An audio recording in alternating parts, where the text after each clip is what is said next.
Jangan request nah. Tolong jangan request sebab aku nak panggil tetamu.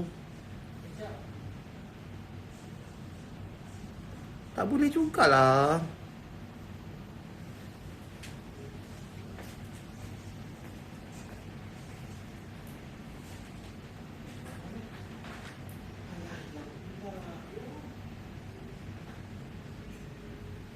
Dah masuk dah? Kena matikan dulu sebab saya nak request. Tak, request tu masih lagi tak boleh nak tekan. Walaupun mula-mula keluar.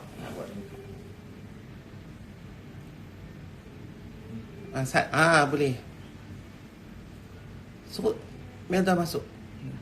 Ha? Dah. Tak ada. Ya, So dia keluar, masuk balik. Hei, tak tahulah. Nampak gaya aku kena buka stesen TV lah, lagu ni senang. Riastro nama dia. #Riastro. Okey, lepas tu Sat. Ha? atas sekali. Tak keluar nama dia. Sekejap. Jadi okey, bersama Tisat. Okey dah.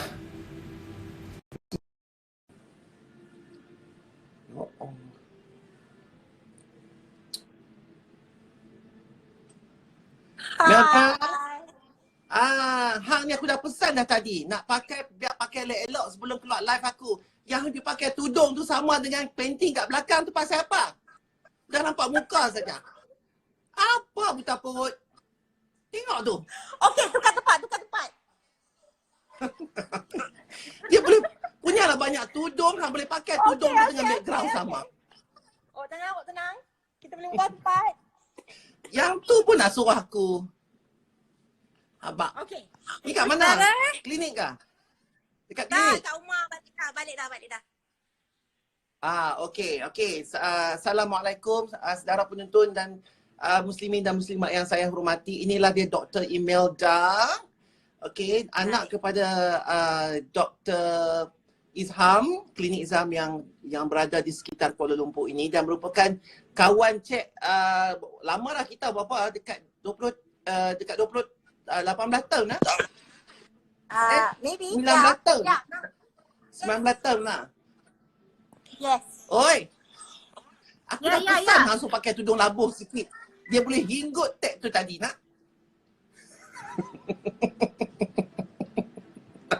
Okey, kita serius ni.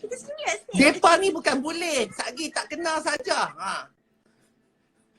Okey. Kita serius. Okey, kita serius. Okey. Jadi Dr. Imelda bukanlah antara frontliners yang bekerja di hospital kerana doktor menjaga klinik-klinik kepunyaan Dr. Izham, salah satu cawangannya. Okey, dan mungkin ramai yang kenal doktor pun sebab selalu pi ambil ubat, ambil MC apa semua kan, buat-buat batuk kan. Lepas tu jadi kita hari ni, okey, menurut status COVID-19 di Malaysia di hari ni 31 bulan Mac ni, total keseluruhan kita hari ni ada 2,766. Masa tadilah ni duk cakap mungkin naik ke mungkin turun ke, wallahu alam. Jadi kita ada 94 kes sedang menerima rawatan di ICU. Maksudnya benda ni dah heavy lah yang kes di ICU ni. Lepas tu kita ada daripada jumlah itu 60 memerlukan bantuan pernafasan. Bukan macam aku punya pernafasan yang aku bising masa aku semua jiwa tu, bukan. Maksudnya oksigen ya. Tak apalah. Siapa suruh hang punya internet slow? Kesian muka hang terkejut lagu tu, Imelda. Semua satu Malaysia tengok. Okey, you can repeat tadi you freeze sekejap. Okey. So kita ada 94 kes di ICU, kita ada 60 kes Yes. yang memerlukan bantuan pernafasan, bukan bantuan pernafasan macam aku minta kat hang apa nama stabilizer Bukan. itu Dia tu. memang dia pakai tube lah, intubate.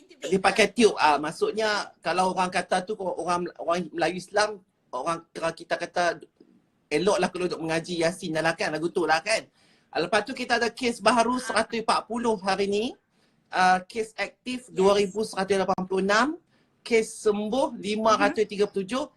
Yang ni jumlah kematian Yes. 43 orang. Ini yang tak tahulah, mungkin Yes. ada apa semua, innalillah lah kalau ada semuanya. Ni semua sumber daripada KKM. Okey. Yang aku terpanggil nak buat cerita ni pasal apa, di Facebook ada orang cerita kata hang lah, aku tak payah panggil doktor lah, kita ni kawan-kawan.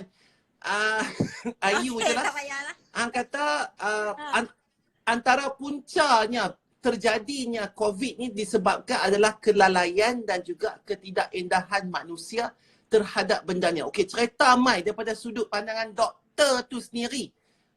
Lepas tu kita nak cerita macam mana hampa ni jadi doktor.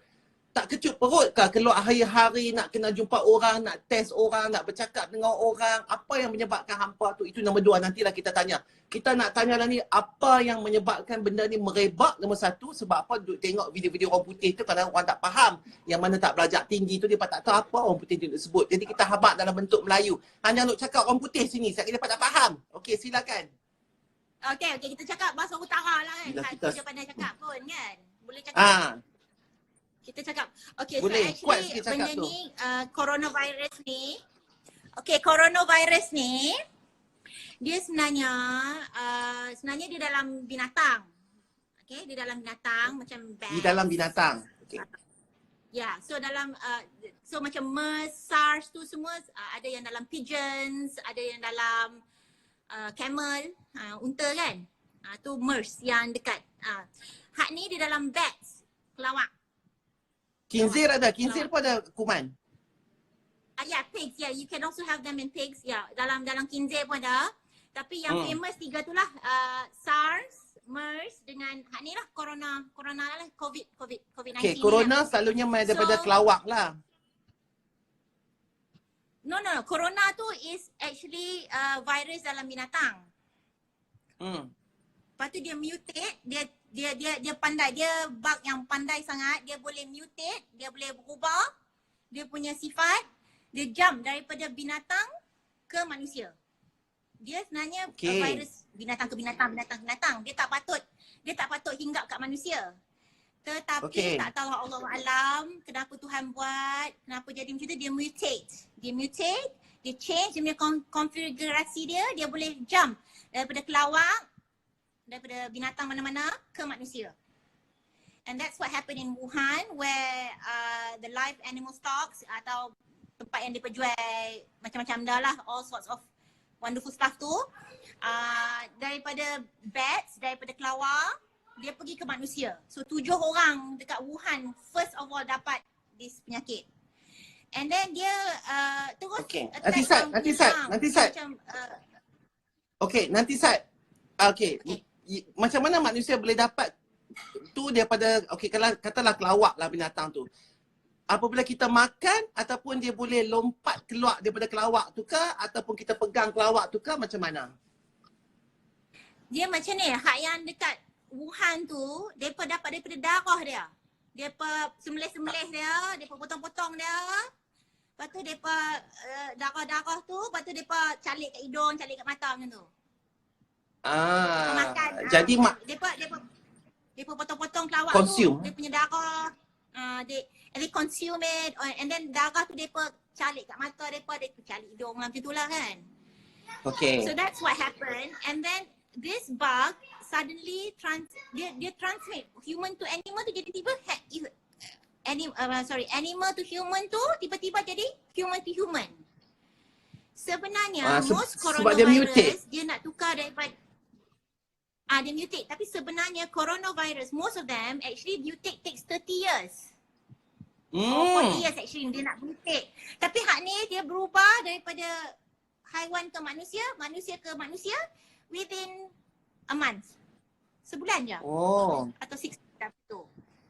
So the first human to human transmission happen in December lah. In masa Wuhan tu lah. Lepas tu dia pandai lah, dia tak tahu pasal apa dia merebak dengan seorang kena, dia bagi orang lain kena tu 2 orang, 3 orang, 2.5 lah, 2.6. So 2.6. So that's the problem. Itu yang boleh jadi Wuhan tu sebenarnya, dia merebak dengan begitu cepat like wildfire. Okay. So Lepas tu wildfire tu mai lah ke kita ni di Malaysia ni. Lepas tu apa masalah doktor sekarang ni? Pihak Kementerian Kesihatan tu yang hang sebut ni, masalahnya kita ni tak sincere nak beritahu kita mai pada mana, kita pernah pergi sana, pergi sini. Itu yang menyebabkan benda tu jadi merebak. Okey, cerita masalah apa ni? Ini pun, so ini actually masalah masyarakat lah. It's not just Malaysians, it's everywhere in the world. Semua bukan Malaysia je lah semua. Bila mereka kena tu, mereka buat macam mereka ni jijik sangat lah. Padahal tak adalah jijik sangat kan. Macam social pariah. You know, they basically, oh my god, you got corona. Jauh, tak mau pergi, tak mau dekat. So mereka ni macam jadi takut. Macam jadi macam Fobia lah. Bukan fobia. Mereka takut Bukan lah. fobia. Tak mau. Kita ni Macam tersisih macam tu, macam Yes. Sebab so kita takut. Kita actually takut sebab I actually ada contact dengan positif patient, positif COVID tu. Masa I kena test tu, I takut sebenarnya. Actually, I takut, oh my god, what have I done? I takut nak beritahu orang. I macam, oh my god, I akan infect satu community sebab orang akan caci kita. Macam mereka caci kes 26 tu, chairman tu. Mereka caci, dia kata macam selfish lah, apalah. Padahal dia tak tahu sebenarnya. Dan kita as masyarakat Malaysia ni, not Malaysia, it's not fair to say Malaysians, it's everywhere, semua, satu dunia, bukan Malaysia je. Macam-macam racism kena. Macam hari tu dia kata Cina je kena. Pukul Cina semua. Sebab dia kata Cina, benda ni Cina. Cina makan kotak lah apa semua lah. Kata macam-macam lah kat Cina kan. Orang Cina. Tak boleh. We can't do that. And that's why people didn't come forward. Because, and then some people are scared. Sebab benda tu bila kita pakai, bila dia pakai PPE tu macam astronaut lah. Macam takut lah. You takut lah. You dah lah habis darah dekat I yang pakai tudung, pakai makeup, lipstick ni pun takut. Apatah lagi bila pakai, you pakai your PPE and you wear white. Nampak macam alien. Scary kan? lah. Scary lah. It's very scary. So most people tak nak bagi tahu. Takut orang akan tak nak bagi diorang sakit, diorang tak nak nampak macam oh my god, aku ni kenapa tersisih, orang dia jauh macam tu lah. So they didn't come forward. So banyak macam my case diorang tak tahu. So I tak marah sangat diorang. Tapi yang lots of doctors, kalau you pergi ke Facebook ada rayuan perubatan perubatan ini adalah kat Facebook tu, where banyak cerita datang di mana diorang tipu. Diorang tak kata yang diorang ada tablik, diorang ada bapak diorang pergi tablik ke apa, because diorang tak nak orang sisih diorang tak nak, oh my god, okay kita kena hantar dia ke hospital ni, dia tak nak, dia nak macam be normal. I want to be normal, I want people to treat me normally, but they don't want to be suspected as the victim, kan? Yes, some people tak suka jadi victim, some people tak suka orang kesian diorang, some people tak suka and then tak suka hospital. Masa tablik ni punya, kesian orang tablik, diorang sebenarnya orang baik-baik kan. So diorang kena macam-macam lah, teruknya diorang ni, kenapa diorang selfish, bla bla bla bla. Diorang tak nak tablik tu kena kecaci because people were saying so many bad things about these tablik people and they're actually very nice people. They were just doing, I mean they're just doing sunnah, you know, and it's not fair to marah them because when they did this, they had a permit. They actually had a permit to do it. Tapi that's besides the point lah. Tapi dia tak nak bagi tahu lah, takut orang sisihkan dia. Oh my god, ada macam kat Sungai Tani tu dia bersalin, dia tak bagi tahu the whole department sampai dia bersalin, which is not right lah. Itu salah, janganlah buat macam tu. Bagi tahu betul-betul. Ada yang turun daripada Philippines or balik mana-mana lah, London ke mana, dia tak quarantine, dia pergi keluar je. Another thing is they think they are kebal. I won't get it. Yeah, they think that I won't get it. I'm strong, I won't get it. But then unfortunately you will get it. Sometimes some of them, there was like a boy coming back from London, 2 boys actually from London in the same flight. Both, I think the whole flight, I mean a lot of people on that flight got it lah. I think London, it's from London actually. London's transit kat Dubai. So all of them got it, you know, and they didn't quarantine. One lady went out and shop. Dia pergi shopping tu, pergi beli makanan lah. Tu lagi satu cerita. You know, like you didn't quarantine, you tak because you think you don't get, you takkan dapat. Tapi dan dia carrier, masalah COVID ni, masalahnya Dia ni Dia kan pun cakap simptom dia. Melayu, dia pun jangan cakap orang putih apa kata. Okay, kita cakap Melayu. Sorry, saya cakap Melayu. Minta maaf. Saya minta maaf. Tak, benda COVID ni kan, masalahnya bila kena simptom dia lain dengan tiap orang tiap lain tau. Dia macam kalau Rizalman kena, lain. Imelda kena, lain. Mak Cik Kiah kena, lain. Pak Cik Ahmad tu kena lain. You know, dia ikut orang punya antibody masalahnya. So ada yang setengah tu dia hilang dari bau je. Dia hilang bau je. Ada yang setengah tu batuk kong-kong-kong nak terguling dah, nak mati dah lah kan.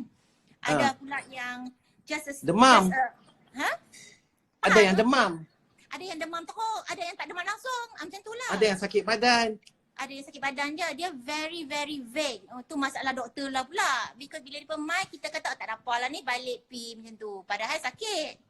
Kata kami, that is our, itu masalah doktor lah. We all tak boleh catch this thing. Dia tak ada spesifik, dia tak ada benda yang ni COVID macam tu. Ada yang diarrhea je macam tu lah. So Jadi benda tu akan terdapat bila dia katalah hari ni dia kena, berapa lama akan dapat simptom tu? Pun tak sama juga antara orang lain. biasanya 5 hari. 5 hari baru dah 8 hari. Baru dia nak demam. rasa ada start dengan tak ada hilang dia bau. Dia rasa sakit tekak sikit-sikit macam. Okey, itu yang positif lah, kira kita masuk dalam kategori positif orang tu kan. Okey, bila positif dia kena kuarantin, kita 14 hari tu, lepas tu nak kena tunggu dia ada develop tak simptom-simptom tu. Betul? Once you have, bila you dah start ada simptom, sekali tekak ke demam ke, kita tak treat macam tu. Kita treat, tokoh pergi hospital, tokoh simpan situ, kita korek hidung. The test is, COVID ni memanglah unpleasant, banyak kata sakit lah apa, tapi sakit dia sat je. Dia cucuk sikit hidung ni kat atas ni. Memang keluar air mata, tapi sat je. It's tak payah takut lah. Banyak orang kata takut nak ambil lah, sakit lah macam-macam. Tak sakit sebenarnya. Dia macam terkejut je lah, betul keluar air mata lah. So kalau ada simptom, terus pergi hospital. Kita tak. Yang dia quarantine macam saya hari tu is you have close contact. Katalah contoh Mak Cik Kia datang klinik saya, dia positif. KKM telefon saya. Lepas tu kata doktor jumpa orang ada orang positif lah kan. Dia panggil saya tak ada simptom, langsung tak ada simptom, tak ada bersin pun tak kan. Dia check hidung, dia suruh balik rumah, duduk dalam bilik seorang-seorang. Yang toilet semua. Jangan campur dengan orang lah. Tak boleh campur orang. Hak tu lain lah, hak tu macam Mak Cik Kia tu Mak Cik I pergi tengok, dia patient I ke, and that's different. I tak ada simptom. So yang tu dia hantar balik. Macam I dia hantar balik.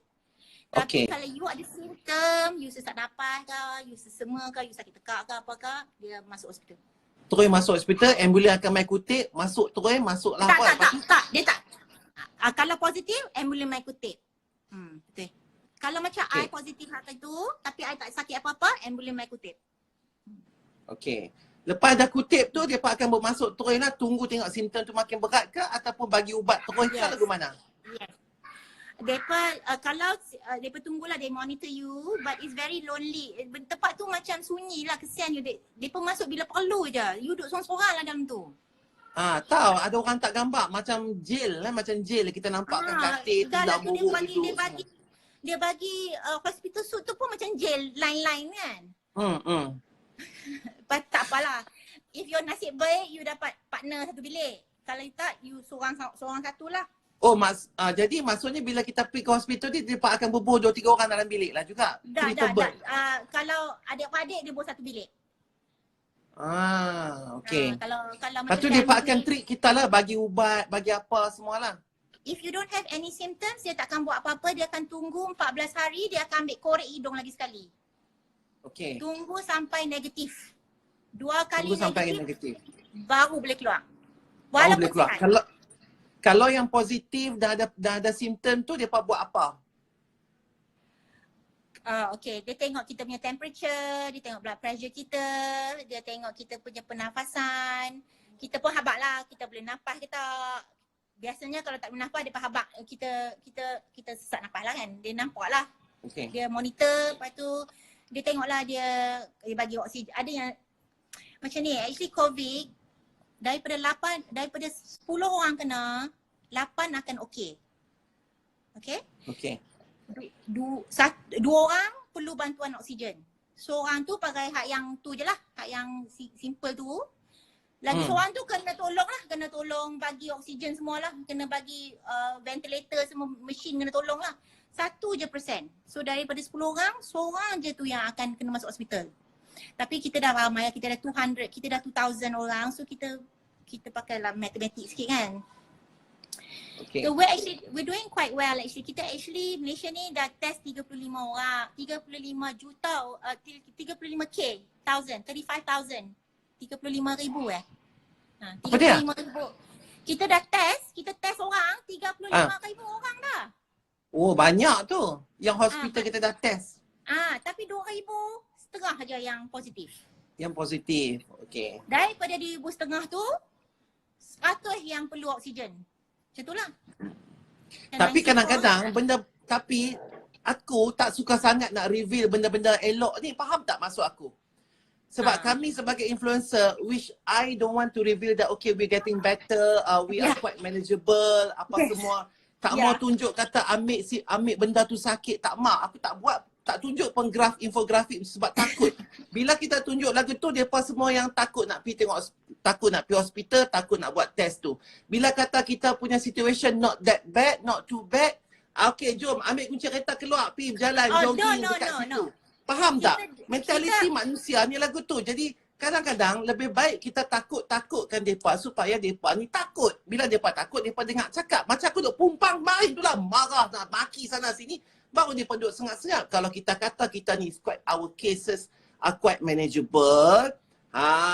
Jomlah kita pergi berjalan. Lagu tu. No. We are now at the very macam kita kat paling genting lah sekarang ni.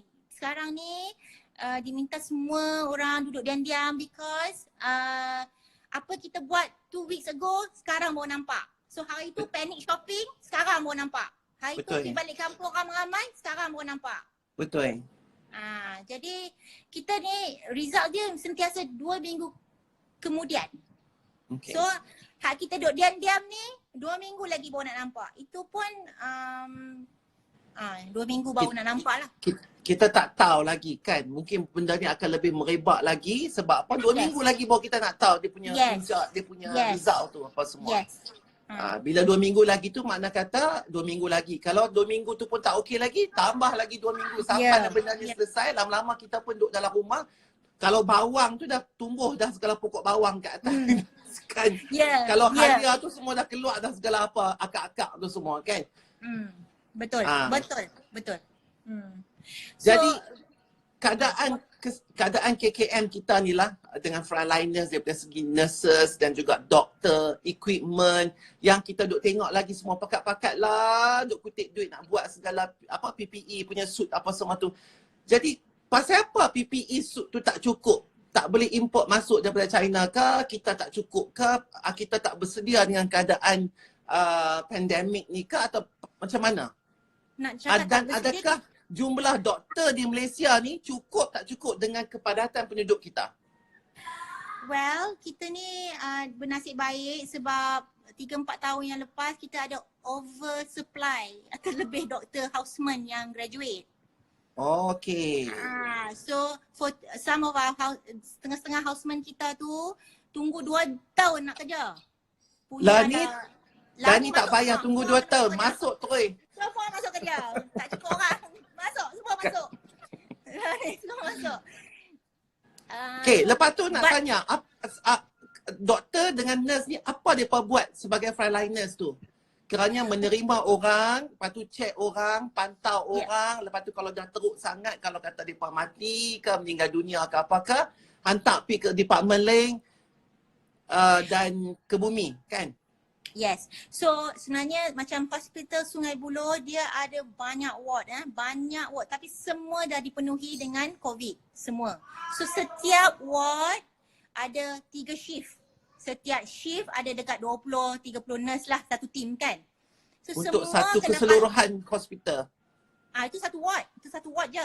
Depa ada tingkat 13 tingkat ke berapa tingkat tahu lah, tapi banyak tingkat lah. So and all that is actually COVID now. Every single one inside Sungai Buloh is COVID. Dia punya patient lah, bukan doktor dia. Okay. Patient dia. So, depa masuk kerja, first thing is depa pakai suit depa tu 8 jam, duduklah nak hak yang tukang cuci sapu pun kena pakai, abang MA kena pakai, abang makcik-makcik yang bawa darah ke lab pun kena pakai, semua orang kena pakai. Depa masuk kerja terus depa pakai suit depa tu. And then lepas pakai, buang. Lepas pakai, buang. Dah berapa bulan dah kita buat benda ni. Hampa, like everyone else baru start MCO 3 minggu dah kan. Tapi doktor semua dah start benda ni 3 bulan dah. 2 bulan, 3 bulan dah. So benda ni dah duk pakai buang. Tak cukup lah. Takkan cukup lah. Lepas tu makin ramai kan. Sat-sat. Macam kat KKM, my friends, hari tu lah masa tablik tu, mereka duk swab 500 orang sekali. Satu tempat. Satu kat ni. Satu tempat tu 500 orang mereka kena swab tablik tu 3 shift 24 jam dia boleh buat. So habislah benda tu habis, shield habis, benda tu cepat habis. Kami kena pakai 2 lapis, 3 lapis sekali pakai kan. Dia pakai dalam, dia pakai lagi, dia pakai glove 3 lapis pakai. Okay, kalau kata hospital tu penuh dengan pesakit-pesakit COVID, orang yang sakit lain tu pergi buh mana? Exactly. So that's our problem lah actually. So kita designate a few hospital, yang hospital lain kena ambil lah benda-benda lain. Sebab like I said, pakcik yang ada diabetes tu masih ada diabetes lagi. Makcik yang ada darah tinggi tu masih lagi ada darah tinggi. Hak mengandung tu kena juga dok tengok baby dia nak kena beranak juga kan. So they go to like other hospitals. So other hospitals macam Shah Alam, Ampang, dia orang tu semua tak terima, dia orang ambil sikit lah COVID, lepas tu dia hantar pergi Sungai Buloh atau HKL. Okay. Baik. Jadi jadi seorang doktor ni macam mana perasaan dia nak berdepan dengan orang yang ada sakit ni lah? Macam mana? Kalau aku kalau hampa suruh pergi buat tu macam okey lah, aku boleh lah takkan tak tapi takut tu adalah juga kan. Mungkin kan hampa ni semua dulu dah praktis berapa tahun, lepas tu kena macam dah ada satu session yang mengatakan okey, kita doktor, kita apa pun kita jangan takut, kita tak boleh takut mati, kita tak boleh takut tengok darah, kita macam mana? Apa perasaan sebagai seorang doktor tu? Honestly takut actually. Sebab lepas kena COVID punya scare tu, I actually nervous. Bukanlah nervous untuk diri sendiri, lebih nervous sebab kita takut kita susahkan orang sekeliling. So kalau I jumpa orang COVID, patient COVID atau jadi close contact, susah sebab I have a husband, anak-anak I yang lepas tu mak mentua I sakit, you know like panjang lah cerita kan, jauh. Macam hari tu I kena first time, I pergi jumpa you. Pagi tu I jumpa, petang tu I jumpa you. Lepas tu you jumpa. Terkejut salah kan? Lepas tu you pergi buat garage sale you, you imagine the impact of what would happen if I was positive kan? Because I duduk dengan you lama, bukan sembang hi bye ni tu pompang tahun dah lagi kita duduk sembang kan. Memanglah tak perlu cium semua, tapi you know like we and then you had your garage sale and then Permaisuri came, you know, it's just like oh my god, the domino effect of me kena, you kena, habislah cerita kan. Macam tu lah. So I takut, actually I takut. Second time husband I actually macam terduduk Sat. Sebab like oh my god, tak bagi pergi kerja Sat. Tapi dia bagi. Itu je terkejut. So you have to say terima kasih kat all the spouse, doktor isteri, suami-suami doktor, suami-suami nurse, keluarga-keluarga nurse. Terima kasih kat diorang sebab dia berbagi depa punya keluarga tolong. You have tu kena katalah kesian kat depa. Depa duk kata thank you kat doktor je. Thank you kat bini dan suami nurse doktor. Benar lah. Lepas tu yang aku paling kesian tu juga adalah orang yang nak ke bumi dengan bagi mandi mayat jenazah tu juga. Yes. Itu memang sedih. You know like macam selalu boleh kita tengok orang meninggal dunia tu, banyaklah satu kampung nanti mat, adik-beradik, anak apa semua tolong angkat, tolong apa. Ni kita tengok dalam bilik tu berapa kerat sangat yang nak kena buat seorang mayat tu dengan nak drill, dengan nak dengan nak seal, dengan nak tayamum, dengan lepas tu nak angkat masuk dalam jenazah, spray pula sampai kubur, lepas tu buka, lepas tu dah lah kena pakai binatang hangat tu, duduk bawah bumbung yang hangat, masuk Kesian. apa ke dalam liang Betul, lahat betul, tu. Pak. Kesian, macam ya Allah kesiannya. Dalam hati Tapi- macam Tuhan tapi kita sajalah balas dengan tak tahu apa Tuhan balas lah mak. Kalau aku pun rasa macam tahu sajalah nak ke bumi orang ni bukan riang kena kuat ni, kalau tidak kan berat tahu benda tu. Koyak pula terkoyak pula PPE tu kan bila angkat orang kan. Dengan lepas dah masuk, lepas tu kambuh balik pula macam ya Allah sedih lah tengok, macam sedih ke orang mati tu satu, sedih kepada keluarga yang tak boleh mai tengok muka, tak boleh tengok jenazah, sedih ke orang yang buat tu juga. Tapi I was told by banyak macam I kenal juga orang-orang macam ulama agama-agama. I was told that kalau you meninggal sebab wabak, mati syahid. So I hope that everybody yang siapa-siapa yang ada lost anyone tu macam ada kematian sebab COVID tu, ambil lah macam feel better that it is actually mati syahid. Mati syahid kecil lah kan. So you know, I feel like it is macam sedap hati dengar. I pun dengar lega like okay dia orang mati syahid because dia mati wabak kan. So mati syahid ni tak payah mandi. Actually dia orang tak payah mandi mayat kan. Dia just masuk macam tu. Macam mana dia mati macam tu dia pun masuk kan. And they will rise like that. So tapi masalah syahid dan ni lah, syahid tu orang tak boleh mai nak tolong kebumikan itu. Jadi orang yang menjaga urusan perkebumian tu susah lah juga, susah. Yes, memang susah tapi kita macam kita Skype ni kita boleh jenazah gaib. Solat jenazah gaib kan kita boleh buat dari jauh, kita boleh baca Yasin dari jauh juga. Yang penting kita ikhlas. I mean memang sedih lah kalau tak boleh tengok last tu tak boleh tengok tu, sedih sangat lah, tak boleh cium kan. Tapi I hope all those yang mana kehilangan takziah lah kan and kehilangan family members to COVID, they get solace atau dia comfort dengar yang dia punya tersayang tu mati syahid lah, you know, like mati syahid ni susah and sangat mulia kan. So yang paling penting kita nak kena fikir kalau mereka dah mati syahid dah lepas lah. Satu alhamdulillah, kita ni nak mati dengan apa ni pun tak tahu. Kena langgak lori ke, kena timpa batu bata ke, macam mana ke, tengah duk hing kat disco ke apa ke. Yang tu yang lebih penting, betul tak? Yang dah pi tu dah pi. Yang tinggal ni macam mana? Okey, satu lagi last soalan. Soalan last. Okey, dari sudut pandangan seorang yang berada dalam bidang medical ni, melihat kepada statistik, melihat kepada keadaan ini, apa yang kita boleh foresee penghujung cerita COVID ni tak habis-habis lagi ni? Saya harap sangat-sangat that kita dengan kita social distancing ni, dengan kita punya usaha as Malaysian satu community ni, kita punya usaha ni, kita boleh break the chain and boleh ubah segala-galanya, macam stop COVID ni kan. Memang kita tak boleh habis semua tapi tinggal seorang dua tak apalah kan, baik lebih daripada yang sakit kan. And I hope that kita sebagai rakyat Malaysia also bertimbang rasa sikit, you know, be kind, be very kind to everyone. Jangan judge. Yang penting kita jangan judge. I think most of apa yang kita reflect kat diri kita yang no one's perfect obviously, and then kita kena reflect lah yang like macam you kata tadi lah, kenapa Tuhan bagi bala ni. We have to sit back and think kenapa kita dah terlalu, kita take for granted tau kita punya semayang berjemaah, pergi masjid. I took it for granted. I tak tahu lah orang lain tapi I did. And then sekarang tak semayang jemaah untuk tarawih tak boleh. I hope boleh tapi I think tak boleh actually. By the look of it, tak boleh lagi. Tak boleh. We need to give some buffer juga after the clearing pun tak boleh. Even raya pun I don't think so.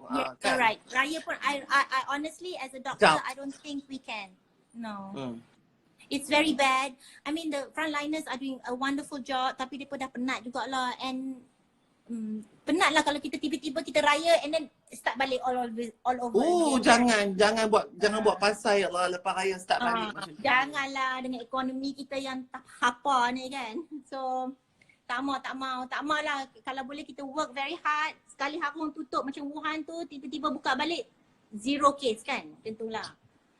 So I minta semua orang rakyat Malaysia to social distancing. Sabaklah duduk kat rumah tu. Tolonglah sabak. Memang boring nak mampu Don't lie. Jangan sekali-kali. Kita tak judge. Doctors tak judge. Kalau dia pemarah pop-pop memang dia penat. Sabak je lah. So don't lie. Jangan takut nak bagi tahu balik daripada Batam ke, balik daripada Thailand ke, balik daripada mana pun abang. Jangan tak abang. Sebab it's important. We cannot tell the difference. Kita tak boleh tell the difference between influenza dengan COVID. Tak boleh. So you have history je yang kita orang boleh. You punya perjalanan, you punya Okey, dengar tu. Doktor, orang medical tak boleh bezakan antara influenza dengan COVID. Hanya background sejarah perjalanan kita saja dia boleh trace. Betul tak? Yes. Sebab persamaan simptom dia sama. Yes, tak boleh. Kita I 2 kali jumpa, 2 kali tak tahu tu COVID pun. They just came normal, batuk-batuk, sakit, lepas sakit badan, tu je. Masa tu tak pakai apa-apa ke? First tak pakai, lagi laki bang aku tak tahu tak pakai. First tak pakai, nombor 2 pakai. So nombor 2 tu I pakai, facial pun dah pakai dah sekarang. So sekarang ni so it's very important kita social distancing lah. Jauh-jauh lah, jarak lah. Kalau jangan panic buying. Kalau Giant ke supermarket ke, tak salah macam take turn lah. Kalau orang tu ambil susu, tunggu sat baru pergi ambil. Tak salah, aku nak pergi ambil lagi, aku nak ambil bawang lagi, nak ambil. Don't rush, it's okay. I mean you have nowhere to go kan. Tak nak pergi mana pun kan. So kalau orang tu tengah ambil susu, tunggu sat. Dia ambil susu, baru pergi ambil. Macam tu lah. Tak payahlah macam nak marah-marah. Macam tu lah.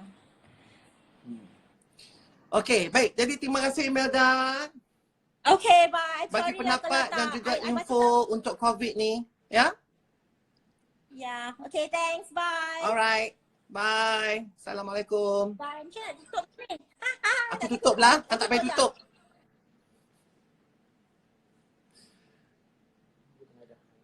Tak ada. Okey. Baik. Nampak gaya kita punya tetamu seterusnya tak berapa ada kelapangan.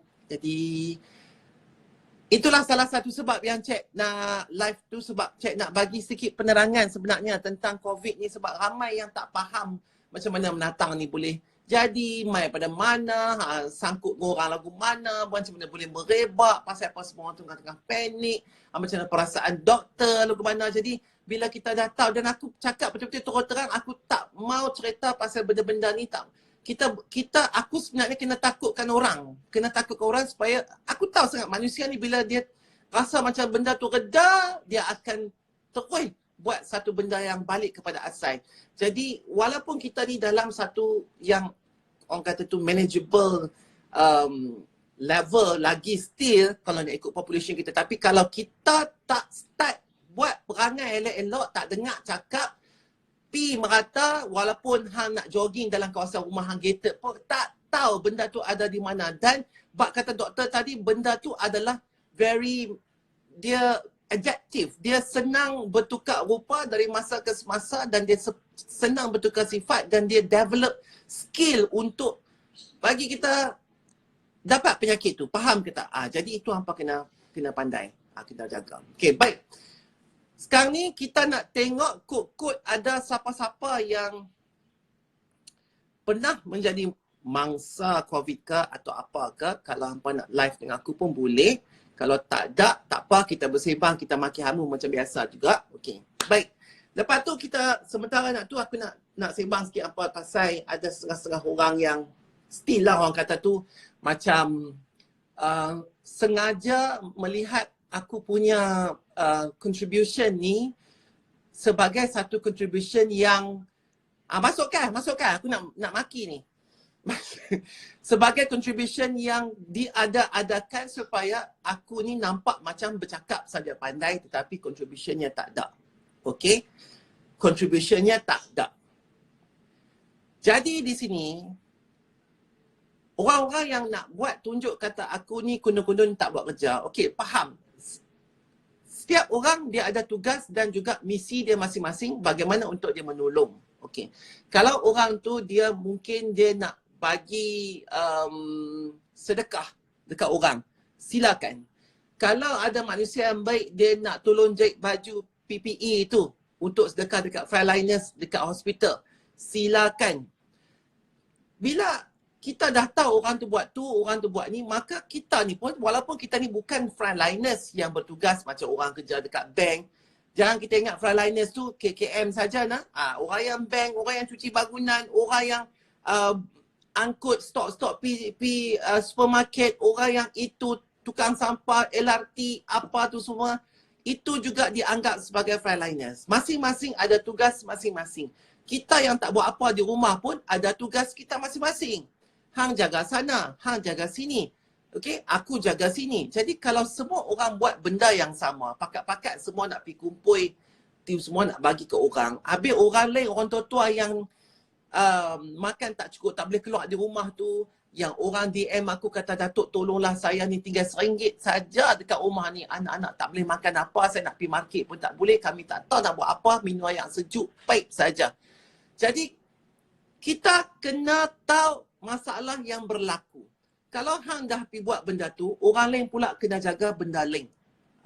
Jadi di sini aku nak apa? Aku jaga benda lain yang aku tak tunjuk pun hampa aku buat. Nak buat apa? Aku masuk dalam Instagram ke, Facebook ke, kata aku tengah buat benda ni. Aku tengah buat benda tu. Hampa jangan ingat aku tak tahu dalam kepala otak isi hati hampa. Walaupun niat asal tu nak tolong, pi tolong sajalah, tak payahlah pi pubuh dalam Instagram apa semua. Kan? Tak payahlah buat video cantik-cantik semua. Nak suruh news dan juga media pick up. Tak payah. Kita nak tolong, pi tolong. Tapi mereka akan kata, tapi kami nak menunjukkan bahawa ini semangat Malaysiana. Nak menunjukkan bahawa inilah semangat dan sumbangan kami. Bagus. Tapi kalau dah mereka buat macam tu, tak apa mereka buat. Tapi orang lain jangan judge. Jangan judge orang yang buat tu ini dan orang yang tak buat apa-apa, tak tunjuk apa-apa sumbangan di dalam Instagram ke ataupun media sosial, orang tu tidak memberikan sumbangan. Hampa tahu kah? Itu masyarakat tolong jaga benda ini. Okey? Judge tu. Sebab kita ni bila tak buat apa dalam rumah, kita kira nak mengata orang saja. Kita kira nak kutuk saja. Kita kira nak cari pasal saja nak bergaduh. Tak mau cik, jangan buat perangai lagi tu. Kita yang penting lah ni, kita nak putihkan status COVID-19 di Malaysia. Kita nak tanya diri kita pasal apa kuman ni atau virus ni boleh adapt daripada binatang pergi ke manusia, manusia pergi ke manusia, walaupun sebenarnya dia memerlukan puluhan tahun untuk buat. Tetapi Allah kata, okey, hang buat perangai macam apa ni? Allah nak suruh kita lihat macam mana sebenarnya, walaupun benda sekecil-kecil yang kita tak nampak, virus mana kita nampak, kita tak nampak, boleh menjatuhkan sebanyak-banyak kuasa dunia, menjatuhkan semua manusia hanya dengan kelalaian kita saja. Apa benda yang jadi, semuanya adalah kelalaian kita. Kalau kita nak ikut, kalau kita baca dalam Quran Mushaf ni, rupa-rupanya yang start jadi bala tu bermula daripada Nabi apa, aku tak ingat, minta maaf. Bermula pada Nabi itulah baru startnya. Sebelum itu manusia hidup aman damai. Selepas Nabi Adam tu hidup aman damai. Tapi manusia ni akai dah banyak. Okey, bila akai banyak dia mulalah merepek. Dia mulalah Tuhan tu ada sebenarnya. Dia faham dah Tuhan tu ada. Sebelum Nabi apa ni? Ya Allah, aku lupa. Dah elok dah tahu dah, oh kita ni lahir atas muka bumi, adanya Tuhan. Kita puja Tuhan kita Allah Subhanahu Wa Taala. Tapi manusia ni bila dia akai dah banyak, dia duduk, dia tak tahu nak buat apa. Bila dia nampak batu tu pun, batu ni kalau aku buat Tuhan pun boleh. Maka bermulalah sejarah berhala, maka bermulalah sejarah manusia menyembah selain daripada Allah. Bila manusia menyembah selain pada Allah, maka mulalah turun segala orang kata tu penyakit dan juga balak daripada Allah. Berganti Allah pula kena turunkan pula segala nabi, segala rasul untuk memberikan balik supaya manusia ini tahu yang bahawasanya Allah kata Allah itu Allah. Tidak ada Allah lain, tidak Allah Tuhan lain di atas muka bumi ini. Tapi manusia ni dia tengok pokok, dia sembah. Dia tengok berhala, dia sembah. Dia tengok Tok Bomo, dia kata Tok Bomo tu boleh angkat penyakit. Dia tengok doktor, dia percaya ubat tu sebenarnya boleh. Ini akidah dan juga iman kita. Bila berlakunya di sekarang ini, penyakit COVID ni, kita kena tanya sebab benda ni semua dalam Quran. Berlakunya bala, berlakunya peristiwa-peristiwa ni akibat daripada kelalaian manusia yang mahu mencari Tuhan selain daripada Allah Subhanahu Wa Taala. Bila kita mencari Tuhan selain daripada Allah Subhanahu Wa Taala, makanya kita ini sudah terpesong. Itu yang maksud aku ni. Bukan kata kita tengok pi batu saja kita sembah. Ni Instagram ni pun kadang-kadang tak pasal pun silap-silap akidah kita pun kita akan ingat Instagram ni pun Tuhan. Sebabnya Instagram ni lah yang akan menolong kita berkeluar dalam barang-barang kita dalam Instagram. Instagram ni lah yang akan tolong melakukan barangan-barangan produk kita. Instagram ni lah yang akan menambahkan kita punya likes. Instagram ni lah yang akan menyebabkan kita dipuja oleh orang ramai. Public, Instagram ni lah juga akan menjadikan kita public figure yang bila kita kata apa pun orang akan ikut. Ni benda Pak Sagi ni lah. Benda Pak Sagi ni lepas kadang-kadang kalau kita tidak menjaga iman kita, yang ni pun kita akan sembah satu hari nanti. Bila kita sembah, kita start sembah benda ni, maka akan berlakulah lagi peringatan ke atas diri kita. Macam mana Allah nak peringatkan diri kita setelah kita ni adalah umat Nabi Muhammad? Dengan bala saja, penyakit, cuaca, perubahan muka bumi ini yang Allah nak peringat sebab tak ada Nabi dah turun. Yang nak peringat kita, yang nak bawa kita balik ke jalan itu. Jadi kita kena tahu muslimin dan muslimat sekalian. Okay? Ini adalah ubatnya.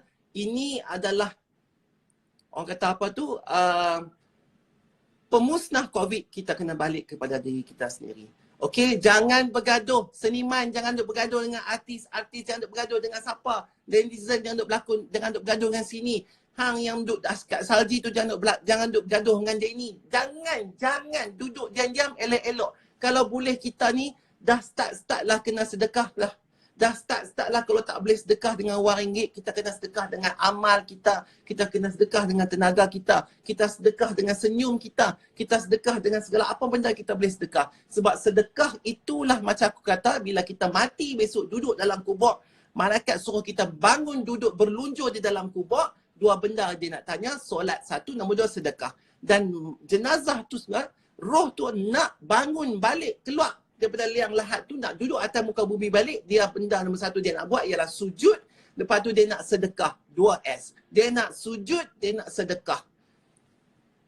Faham? Jadi kalau kita semua patut sedekah, yang hampa semua nak pergi bergaduh, nak pergi twist segala cerita tu apa semua dalam Facebook dengan apa kata dia ni, mengata dia ni dengan begini. Nak buat apa cik oi? Benda tu nanti malaikat rekod oi. Aku ni marah saja supaya hampa duduk sengap-sengap. Lepas tu aku tak ada apa-apa dengan hampa. Tak ada apa-apa. Aku minta maaf dah. Faham ke tak? Okey? Baik. Jadi janganlah meroyan, janganlah apa. Duduk elok-elok, malu ke orang. Malu ke orang luar. Faham ke tak, cik? Faham. Okey. Nampak gaya kita tak ada rezeki lah untuk bersama dengan yang Raja Permaisuri Agung kita pada malam ini. Untuk menceritakan sedikit bagaimana perasaan tuanku sebenarnya. Very close contact dengan petugas-petugas istana negara yang terdapat banyak positif yang telah disahkan positif, dan perasaan tuanku sendiri pertama kali menjadi seorang yang di Pertuanan Agong di dalam istana negara mendapat pengalaman sebegini. Jadi insya-Allah Cik akan dapatkan juga Raja Permaisuri Agung mungkin besok ke macam mana ke. Kalau kita ada rezeki, kita akan bersama-sama dengan tuanku untuk tuanku menceritakan pengalaman tuanku sendiri, pengalaman baginda bagaimana dan kita pun telah tahu kedua-dua tuanku, kedua-dua baginda juga tidak menerima gaji selama 6 bulan ya oleh kerajaan, sebahagian daripada menunjukkan support kepada keadaan negara kita yang tengah orang kata tu susah lah. Okay? Baik, jadi kalau terima kasih kepada semua yang berada di sini dan juga minta maaf kepada yang sebelum itu sebab kita gagal untuk membuat view tu sebab jam 20,000 orang masuk, aku pun tak sangka.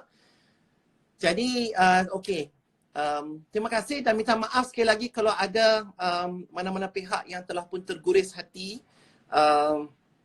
dengan live chat yang tiba-tiba tak tahulah jadi viral tu, dan sebenarnya viral tu disebabkan oleh manusia juga yang memviralkannya. Aku ni bercakap macam biasa, bersembang dengan follow-follow aku macam tu lah, bukannya nak jadikan viral, tapi disebabkan mungkin konten tersebut begitu keras, begitu terasa, maka ianya menjadi viral. Jadi daripada sudut hati aku ucapkan minta maaf banyak-banyak, okey, dan aku tidak ada apa-apa perasaan sekalipun sebenarnya untuk berkata sampai ke lubuk hati. Cumanya itulah saja perangai aku dan cara aku untuk menegur sebarang benda yang tidak betul di mata aku, untuk menolong mereka-mereka yang mungkin tertindas dalam keadaan itu, sebab aku paling rapat dengan kumpulan-kumpulan B40 dan juga M40, dan aku juga rapat dengan kumpulan T20. Semua itu aku pernah rapat. T20 itu adalah golongan-golongan elit yang menjadi pelanggan-pelanggan aku, M40 juga menjadi pelanggan-pelanggan aku, dan B40 juga aku dekat, aku bersama-sama mereka di garasi tersebut. Jadi aku tahu perasaan mereka, ditengok macam mana mereka ni semua, orang kata tu sangat-sangat berbesar hati apabila T20 ni, akulah T20 ni turun kepada M40 dan turun kepada B40, dan mereka sangat-sangat suka sebenarnya apabila dihargai. Dan apabila kita menghargai orang-orang, baik bukan daripada level kita, apatah lagi level kat bawah tu. Bukan aku mengatakan level tu maksud aku pandang hampa hina, tetapi banyak kisah-kisah yang kita boleh ambil teladan sebagai kumpulan T20 ni daripada mereka. Dan mereka amat suka sekiranya kumpulan-kumpulan T20 ni mengambil kisah tentang mereka, sebab mereka lah, macam aku cakap tu, adalah kelompok-kelompok sebanyak 80% yang menolong sebahagian daripada perniagaan T20 tersebut. Dan mereka lah daripada kelompok-kelompok yang bekerja untuk penghasilan pendapatan T20. Dengar tak? Sebab tu aku rasa macam kecil hati, sebab aku memang suka bergaul dengan orang-orang sebegini, sebab mereka sangat ikhlas. Mereka sangat tabah. Sebab apa? Keperitan hidup tu memberikan mereka satu ketabahan yang kadang-kadang kita rasa macam kalau Allah duga kita dengan keperitan seperti itu juga, kita tidak mampu untuk menjalani hidup kita. Faham tak maksud aku? Sebab itulah aku sayang sangat dengan mereka ni, sebab kerana cerita-cerita mereka itulah menyebabkan aku tergolong di dalam T20 yang sentiasa bersyukur, T20 yang sentiasa membuat langkah-langkah penjagaan di dalam hidup supaya suatu hari nanti kita ini bukan selama-lamanya akan berada di puncak. Ada juga masanya kita akan berada di bawah. Dan bila kita sudah berada di bawah, maka di situ kita sudah tahu bagaimana, apakah masalah-masalah yang akan datang sekiranya kita juga dilanda keperitan hidup. Itulah maksud aku di situ. Okey, jadi terima kasih banyak-banyak. InsyaAllah besok minta Allah bagilah aku lorongkan ilham untuk aku buat macam-macam konten juga untuk hampa. Terima kasih banyak-banyak. Dan tidaklah Lena malam ni. Minta maaf kalau aku sepanjang masa ni aku ada bercakap yang tak betul. Dan selamat datang kepada semua follower-follower chat dengan tiba-tiba terlampau banyak. Terima kasih banyak-banyak. Sayang hampa. Hashtagnya love you. Terima kasih. Assalamualaikum warahmatullahi wabarakatuh.